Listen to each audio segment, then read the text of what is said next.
ఇంకా గట్టిగా అరిచాను. కొంచెం ముందుకు కదిలాను. చేతిలో పాస్ పోసిన మట్టి ఉండడం చేత భయం ఉన్నప్పటికీ 2 అడుగులు వేశాను. ఆకారం అస్పష్టంగా ఉంది. మనిషేనా ఈ సమయంలో? పైగా శ్మశానం వైపు. దగ్గరికొచ్చి సాహసం ఎవరైనా చేస్తారా?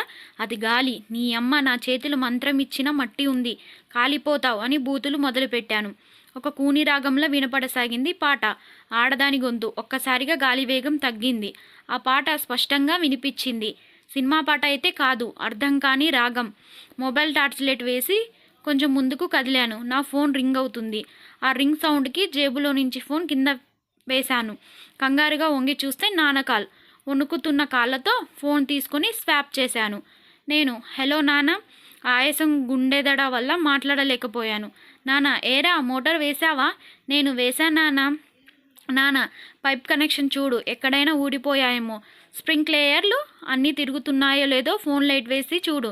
ఇంకో విషయం, 12 ముందే ఇంటికి వచ్చాయి. 12 తర్వాత మన పొలంలో శ్మశానం వైపు నుంచి ఏవో శబ్దాలు వస్తాయి. అవి ఏంటి ఎందుకని పక్కన పెడితే అదంతా గాలి. మాటలు వినిపించి నా పేరు పెట్టి పిలిచినా పట్టించుకోకు. నీ భయం నిన్ను దాటకూడదు. సరే వచ్చేస్తాను. కాల్ కట్ అయింది. అన్నీ ముందే తెలిస్తే వచ్చేవాడిని కాదు. ఈరోజు వెళ్తానో లేదో. పాట ఆగిపోయింది. గాలి బాగా వీస్తుంది. ముందు వచ్చిన మాంసం మరి జుట్టు కాలిన వాసన ఇప్పుడు రావడం లేదు. కొద్దిగా గుండె సద్దు మణిగింది. వెళ్ళిపోదామని బయలుదేరాను డొంక వైపు. కానీ మోటార్ ఏదో సౌండ్ వచ్చి ఆగిపోయింది. స్ప్రింక్లేయర్లు తిరగట్లేదు. ఏదో జరుగుతుందనిపించింది. చొక్కా అంతా చెమటతో తడిసిపోయింది. మళ్ళీ షెడ్ వైపుకి వెళ్ళి చూశాను. కరెంటు ఉంది. మళ్ళీ స్విచ్ నొక్కాను. మోటార్ ఆన్ అయింది. ఎవరో నన్ను పేరు పెట్టి పిలుస్తున్నట్టు అనిపించింది. నాకు తెలుసు అది నిజం కాదు అని. పట్టించుకోలేదని తెలియడానికి దేవుడి పాట గట్టిగా పాడడం మొదలుపెట్టాను. కానీ రాజ్ రాజ్ నేను పడిపోయాను, పైకి లేపు. నేను నీకు బాగా తెలుసురా, మన ఇద్దరిది ఒకే ఊరు. నువ్వు డొంకలోకి వెళ్తున్నావా? నేను కూడా వస్తాను, నన్ను లేపు అని చిన్న కీచు గొంతులు మాటలు అరుపుల్లా వినిపిస్తున్నాయి. ఇది నిజం కాదు. 12 కల్లా నేను డొంక దాటి పొలిమేర చేరాలి. వడివడిగా ముందుకు అడుగులు వేశాను. అప్పుడే నా వైపుకి ఏదో వస్తువు చేనులోకి పోతుంది. ఇందాక నాకు ఎదురుపడిన గేదే ఇది.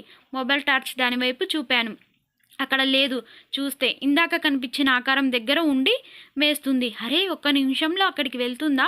ఇదంతా మాయే. నాకు నేను వెళ్ళి భయంతో కాలు ఆడటం లేదు. స్పృహ త్రప్పి పోతానేమో అన్నంత భయం. ఇంకోవైపు అది నిజంగా గేదైతే ఉదయానికల్లా పొలం ఉండదు, మొత్తం మేస్తుంది. ముందు దాన్ని తోలేయాలని చుట్టూ చూసి కర్ర వెతికాను. ఇందాకటి అరుపులు ఇప్పుడు లేవు. కానీ నా పక్కన ఎవరో ఉన్నారు. నాకు అతి దగ్గరగా కర్ర దొరికింది. హే హే అని లోపల భయమున్నా అరుస్తూ గేదె దగ్గరికి వెళ్ళాను. అది మేస్తేనే ఉంది. నీ అమ్మ నా ప్రాణాలు పోయేలా ఉన్నాయని కదిలించాను. అది కదిలింది. అలాగే వెళుతూ పొలం దాటి కాలువ వైపు వెళ్ళింది. నేను వెనుక నడిచాను. రాజ్, నా వెనకే వస్తున్నావు నువ్వు గట్టిగా వినబడుతుంది. ఇదంతా నిజమేనా? నన్ను నేను గిల్లుకున్నాను. ఇది నిజమే. ఆ ఆలోచనలో ఉండగానే చూస్తే తాటిబొత్తెల మధ్యలో ఉన్నాను. ఎదురుగా శ్మశానం. వెనక్కి చూస్తే పొలం. కాలువ దాటేసి ఉన్నాను. ఎదురుగా కొంత దూరంలో మంటలు పూర్తిగా ఆరలేదు.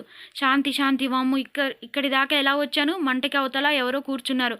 ఒక ఆడది చలిమంట కాస్తున్నట్టు కూర్చుంది. ఎవరు? నేను ఇంకా బతికి ఇంటికి పోవచ్చా బహుశా అనిపించింది. నేను నా అధీనంలో లేను. తనేమో మాట్లాడట్లేదు, ఏడుస్తుంది. శాంతి శాంతి నువ్వేనా?